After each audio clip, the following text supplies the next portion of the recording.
nome dele. Não tem. Nós temos algumas situações na palavra de Deus, de Bartimeu, por exemplo, que tinha um nome. O paralítico não tinha nome. Por que será?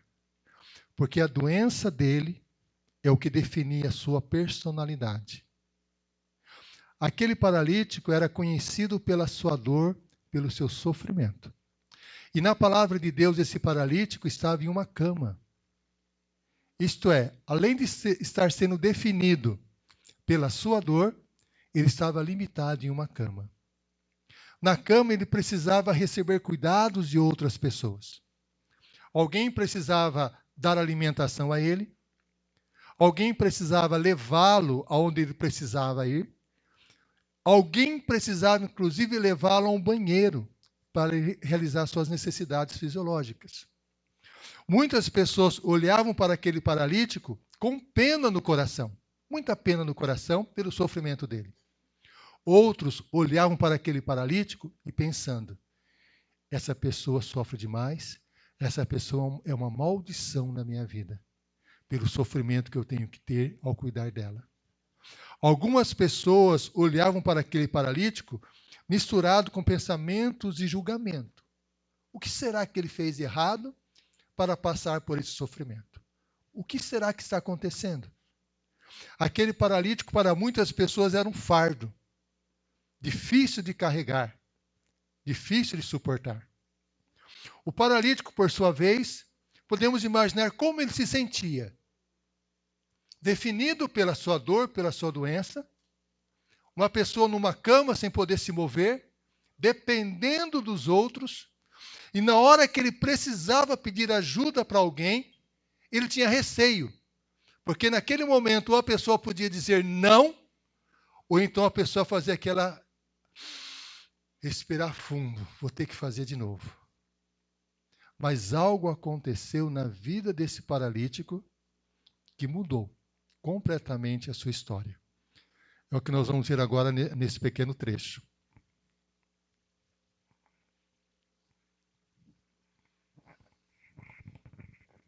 Jesus de Nazaré! Mas o que é isso? Mas quem é ela? Quem é ela? O que tá falando? Que é isso? Vi o que fez com o leproso na estrada, hoje pela manhã.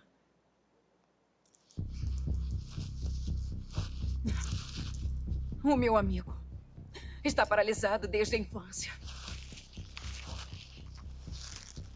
A única esperança dele é você. Por favor, faça por ele o que fez pelo leproso. Mas o que é isso? É o nosso telhado! De volta, homem. Se estiver disposto, mestre, eu sei que pode curá-lo.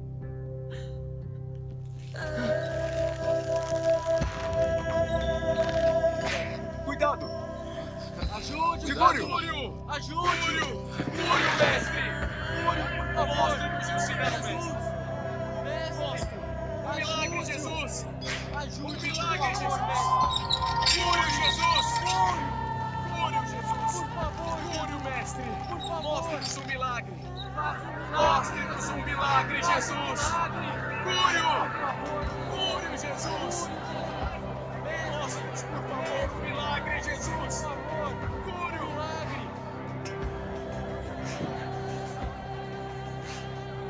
Será isso que você queria?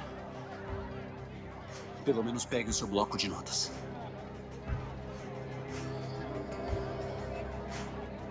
Maria! Ele está em perigo? Eu não sei. Não, eu acho que não. Tem espaço para ele aí? Tem, E acredita que estamos aqui para isso? acredito. Aqui. Desça, desça. Isso.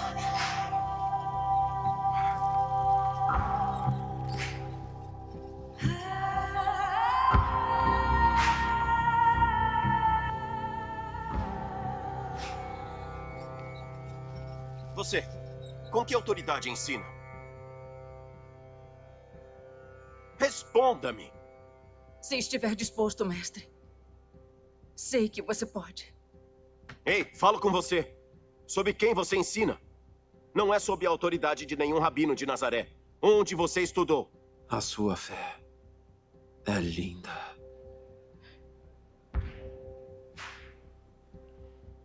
Filho, tenha bom ânimo. Os seus pecados estão perdoados. Quem é esse que tanto blasfema? Quem pode perdoar pecados a não ser Deus? Certo? Mas eu pergunto, o que é mais fácil dizer?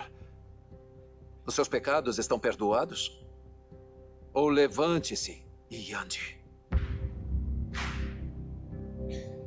É muito fácil dizer qualquer coisa, não?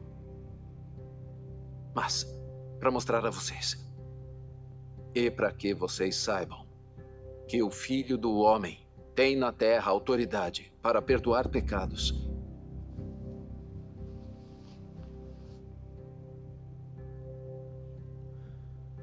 eu lhe digo, meu filho, levante-se. Pegue a sua maca e vá para casa.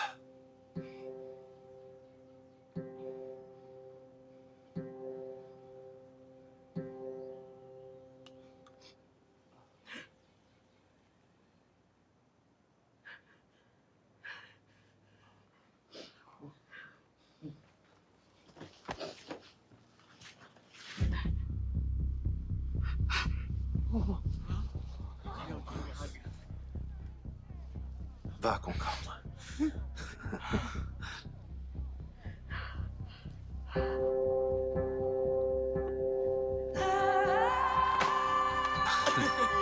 Isso! É um milagre! Isso! É um milagre!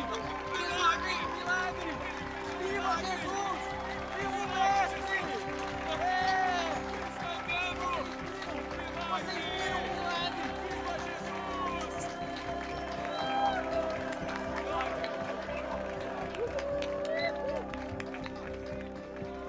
Meus irmãos, a história dessa cura está em várias passagens bíblicas. Uma delas está no livro de Marcos. Marcos, capítulo 2. Nós faremos a leitura a partir do primeiro versículo. Marcos, capítulo 2, a partir do primeiro versículo.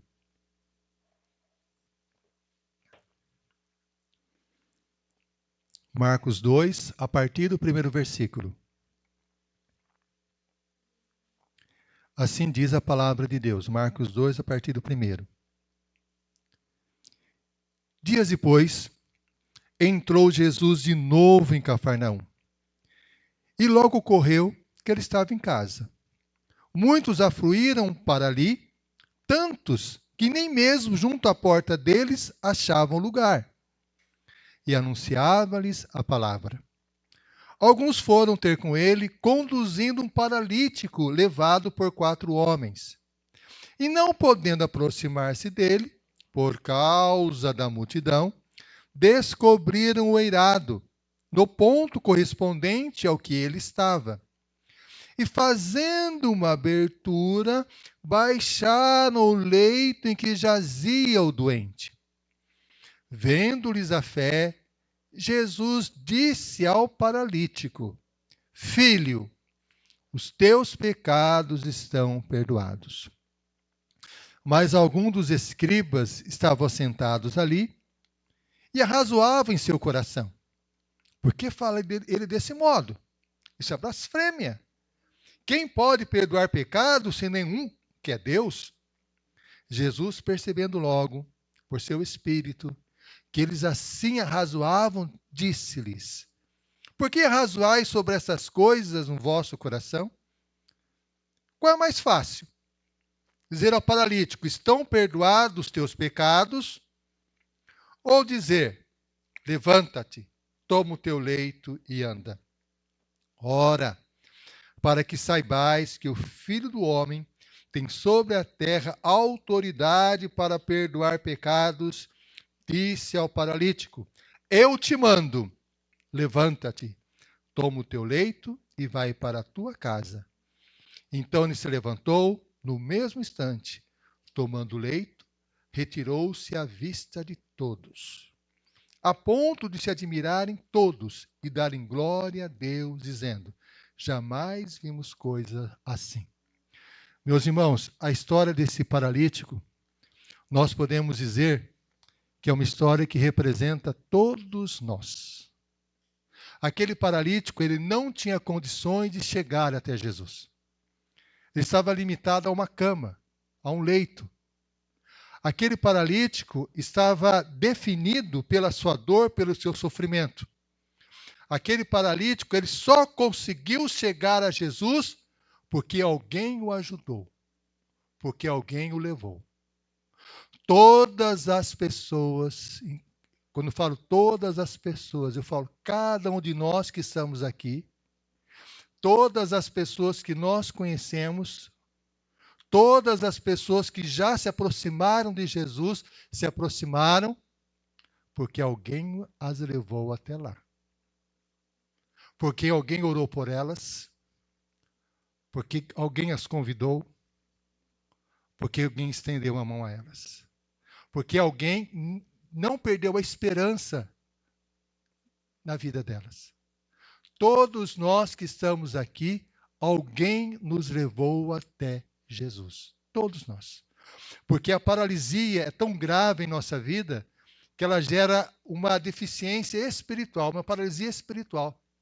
Nós podemos ter pernas, podemos ter um cérebro ativo, podemos ter um coração que pulsa dentro de nós, mas espiritualmente nós somos paralisados na necessidade que todos nós temos de nos aproximar de Deus. Mas alguém, percebendo essa situação do nosso coração, não desistiu de nós. Orou, nos convidou, insistiu, e nós nos aproximamos de Cristo e entregamos a nossa vida nas mãos de Cristo. Porque essa é a situação espiritual de cada um de nós.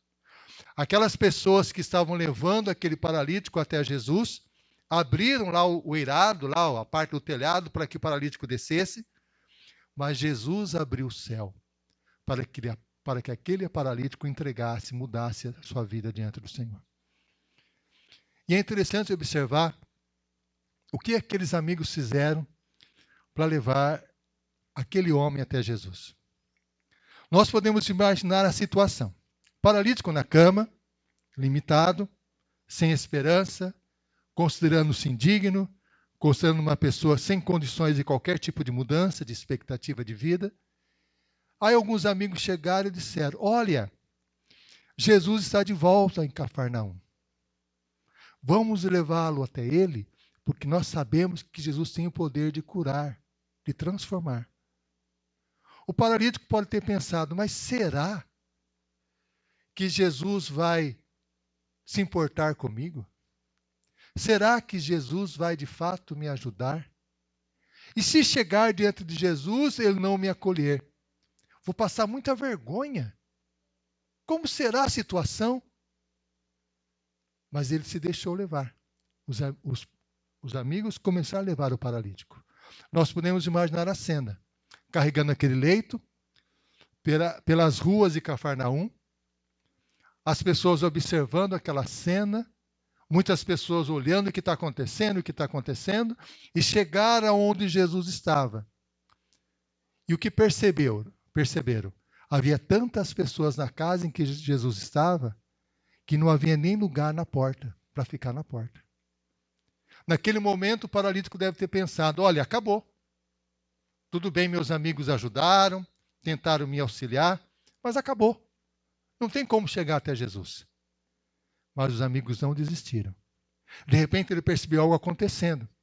Os amigos levantando ele, removendo o telhado onde Jesus estava e descendo aquele homem até o Senhor Jesus Cristo. As pessoas que nos amaram a ponto de nos levar a Jesus, elas não desistiram de nós. Quantas vezes será que elas nos convidaram? Quantas vezes será que elas oraram por nós?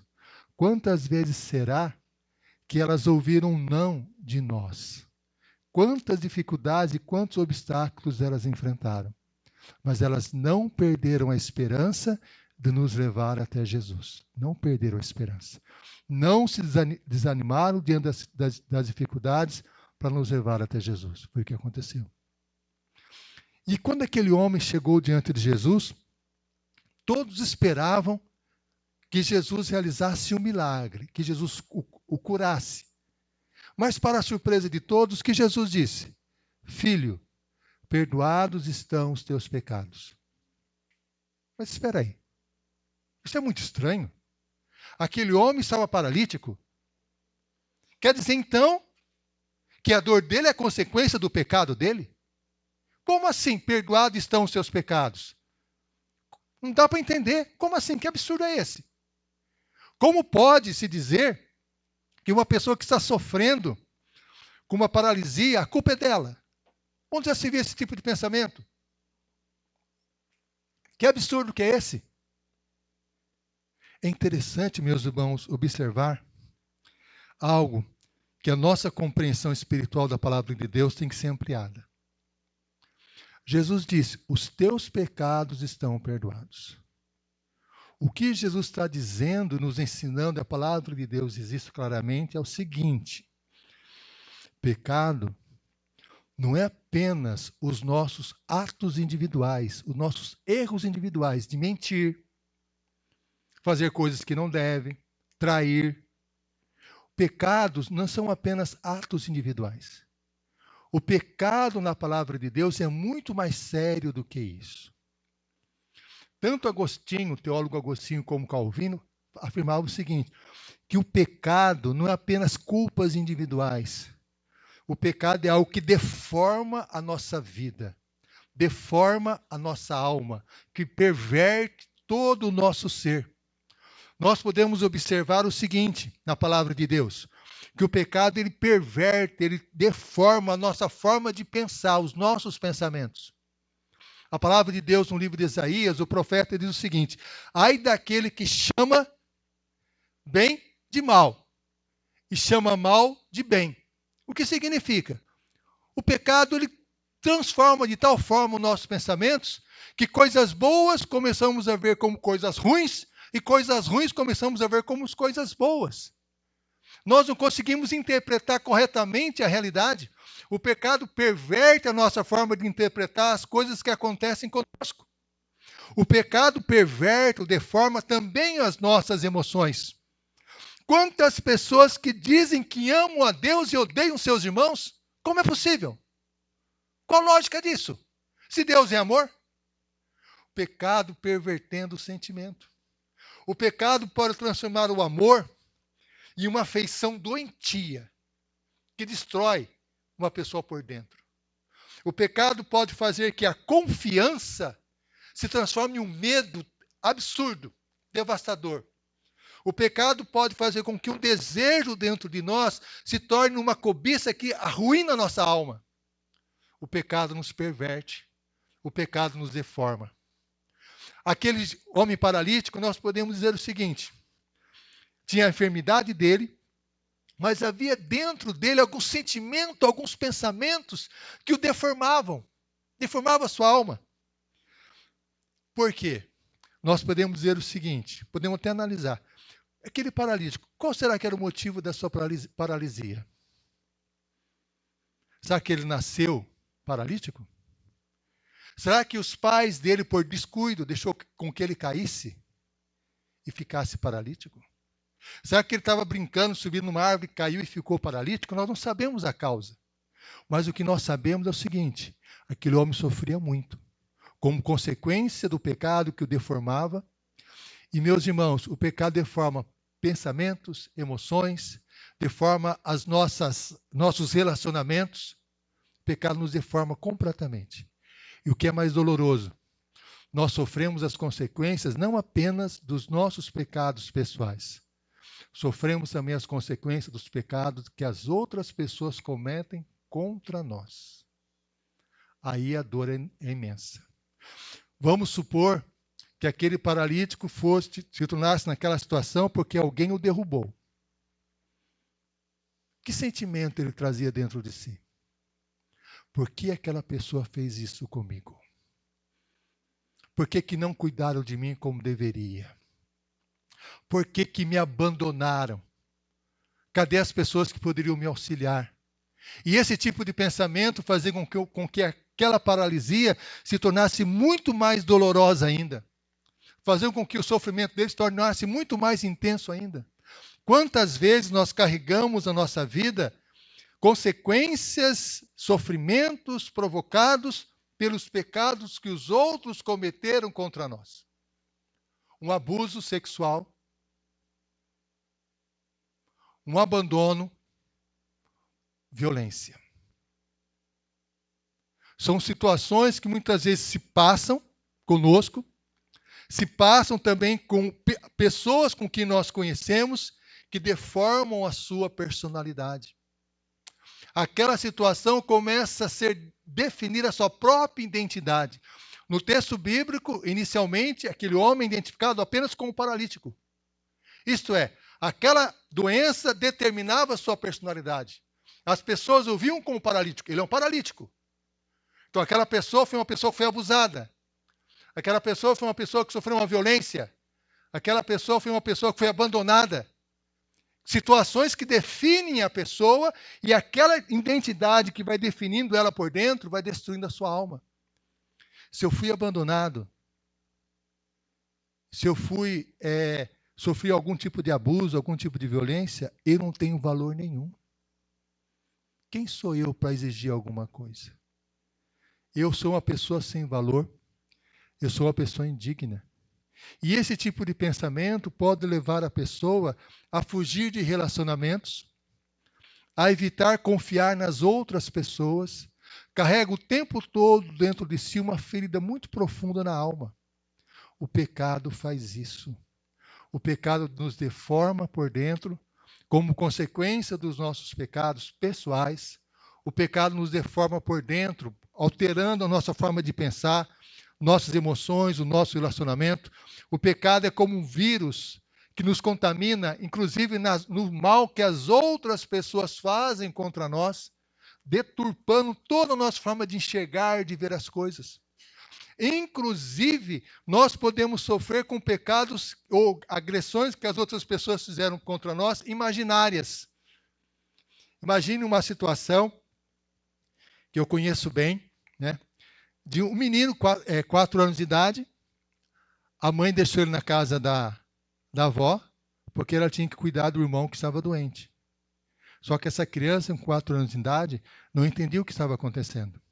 Ela entendeu aquela ação da mãe como abandono. E cresceu toda uma forma de pensamento, pensando, eu fui abandonado e vou ser abandonado de novo. Então isso começa a definir a personalidade. O que aconteceu? Jesus, naquela ocasião, quando ele disse, filho, Jesus não estava mais definindo aquele homem pela sua doença. Jesus estava dando àquele homem, naquele momento, uma identidade. A sua vida não vai ser mais definida pela sua doença, pela sua enfermidade. Os teus pecados estão perdoados. Naquele momento, Jesus estava libertando aquele homem de todos os seus pecados, perdoando todos os seus pecados a nível pessoal, a nível de análise, de interpretação das circunstâncias, tirando daquele homem um peso enorme do coração, libertando dele todo aquele sofrimento, de toda aquela dor. Jesus o libertando poderosamente naquele momento. Quando Cristo fez isso, os escribas naquela ocasião acharam aquilo um absurdo. Como pode assim perdoar pecados? Isso é uma blasfêmia. Só Deus pode perdoar pecados. E Jesus, naquele momento, falou o seguinte, olha, me diga o seguinte, o que é mais fácil, perdoar pecados ou dizer levanta-te e anda? Falar perdoar pecados é fácil, mas tem que ter poder para perdoar. Levanta-te e anda é muito mais difícil, porque a pessoa tem que de fato levantar. Aí Jesus disse, para que vocês saibam que o Filho do Homem tem poder para perdoar pecados, restaurar completamente uma vida, ele disse, levanta-te e anda. Aquele homem levantou-se e andou. Aquele homem, naquele momento, começou agora, carregando o leito que ele estava, que havia baixado, mas levando um coração leve. Porque todo o seu sofrimento, toda a sua dor foi embora. Meus irmãos, essa é a nossa experiência com Cristo. Jesus, ele nos liberta do poder do pecado, da presença do pecado. Jesus trabalha com o nosso interior, com os nossos pensamentos, com o nosso coração. E Jesus faz isso em nossa vida porque alguém nos levou até Ele. E a pergunta que Deus fala ao nosso coração nessa manhã é o seguinte: quais foram as pessoas que nos levaram até Cristo? Os irmãos se lembram dessas pessoas? Lembram quem foi? Normalmente não é uma pessoa só, né? O texto fala 4 amigos levaram aquele paralítico. Houve várias pessoas que falaram. Eu me lembro de algumas pessoas que eu não penso na minha vida. Lembro da minha avó, me levando até a igreja, me dando umas moedinhas para dar de oferta. Lembro da minha avó, que não sabia ler e escrever. Eu me lembro de uma Bíblia que eu recebi assim que eu nasci, uma Bíblia, que até pouco tempo, quando era adolescente, eu achava maravilhoso ler, abrir aquelas páginas e ver que aquele livro foi dado assim que eu nasci. Eu me lembro de uma professora de escola dominical que não desistiu de mim, que eu era extremamente bagunceiro, muito bagunceiro. Me lembro dos meus amigos da igreja que estavam sempre ao meu lado, nas minhas dificuldades. Me lembro de um irmão, como eu estava desempregado, que me auxiliava, pagando para mim, para que eu pudesse participar dos retiros, nos acampamentos. Pessoas que não desistiram de mim. Quais foram as pessoas que não desistiram de nós? Os irmãos se lembram do nome delas? O que elas fizeram? Como ela nos abençoou? Aquele paralítico, ele vivenciou uma experiência que todos nós já vivenciamos, que é a experiência, que é a bênção de ser abençoado por alguém. E essa bênção de ser abençoado por alguém é uma bênção que nós jamais devemos nos esquecer dela. Alguém abençoou a nossa vida, alguém nos levou até Jesus, alguém nos falou do amor de Deus, alguém orou por nós, alguém não desistiu de nós, como aqueles amigos não desistiram daquele paralítico. Quem foi essas pessoas? Qual o nome delas? Onde elas estão agora? Pessoas especiais que Deus derramou sobre a nossa vida, fazendo com que elas nos levassem até Jesus Cristo. E nós somos convidados a louvar a Deus pela vida dessas pessoas, desses amigos que não desistiram, que nos abençoaram. Vamos orar. Senhor, nós te pedimos em nome de Jesus. Aliás, nós te louvamos, Senhor, por todas as pessoas que nos apresentaram o teu amor. Como nessa história, Senhor, do paralítico, o nosso coração distante de ti, o nosso coração indiferente ao teu amor, o nosso coração considerando que confiar em ti era algo absurdo, mas alguém, Senhor, não desistiu de nós. Esses nossos amigos oraram por nós, nos convidaram para nos aproximar de ti, foram até a nossa casa, nos ajudaram de tantas formas diferentes e agora estamos, Senhor, na tua presença. Nós te louvamos, Senhor, pela vida de todos esses amigos que, com tanto carinho, com tanta dedicação, não nos deixaram, não nos abandonaram, que viu esperança em nossas vidas e investiram em nós. Senhor, que o Senhor esteja abençoando cada um deles e, Senhor, opere em nosso coração para que nós possamos também ser esse tipo de amigo para as pessoas que nós convivemos, que também estão sofrendo, que também estão paralisadas, que também estão sendo definidas pela sua dor, pelo seu sofrimento. Que nós possamos, Senhor, ser amigos também dessas pessoas, levando-as até a ti. Senhor, nós suplicamos em nome de Jesus. Continue conosco agora, em que estaremos celebrando, Senhor, a ceia do Senhor, participando, Senhor, da tua mesa. É o que nós pedimos a ti, Senhor, é o que nós suplicamos. No nome de Jesus. Amém. Nós convidamos, irmãos, para nós estarmos aqui ao redor, então, da mesa, para celebrarmos a ceia do Senhor.